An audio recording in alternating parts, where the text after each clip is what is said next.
হিন্দুদের অনুষ্ঠানে গিয়ে আপনাকে বসতে হবে কেন? আচ্ছা, কোন হিন্দু আপনাকে উপদেষ্টা বানাবার জন্য আন্দোলন করছে? আপনি উপদেষ্টা হয়ে, আপনি ধর্মের উপদেষ্টা হয়ে হিন্দুদের কেন নাচা দেখতে গেলেন কেন?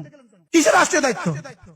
কোন রাষ্ট্র আপনাকে বলেছে আপনি এখানে বসে থাকবেন, আপনার সামনে কিছু মেয়েরা নাচবে? বলে এটাও তো আমার কাজ। তো মসজিদে যাওয়া তো আপনার কাজ। প্রায় 14 মাসে দেশের মসজিদগুলোর জন্য বরাদ্দ কত করে দিচ্ছেন আপনারা? আচ্ছা, এই 14 মাসে মন্দিরের জন্য বরাদ্দ কত করে দিচ্ছেন? আপনি বলবেন আমি তো ওদেরও কি, ওদেরও উপদেষ্টা, তো ওদের জন্য দিলেন, আমাদের জন্য দিলেন না কেন? আচ্ছা, আপনারা এত রক্তের উপরে গেলেন, এত রক্তের উপরে গিয়ে প্রাইমারি স্কুলে একজন ধর্মীয় শিক্ষক নিয়োগ দিলেন না কেন? এর বিপরীতে আপনি প্রাইমারি স্কুলে গানের শিক্ষক নিয়োগ দিলেন কেন? আপনি প্রতিটা প্রাইমারি স্কুলে একজন করে গানের শিক্ষক নিয়োগ দিলেন কেন? আপনার কে বলেছে? কে আন্দোলন করেছে এই জন্য? কোন গায়িকার রক্তের উপরে আপনার উপদেষ্টা? কোন গায়িকার রক্তের উপরে আপনি উপদেষ্টা? কোন নায়িকার রক্তের উপরে আপনি উপদেষ্টা?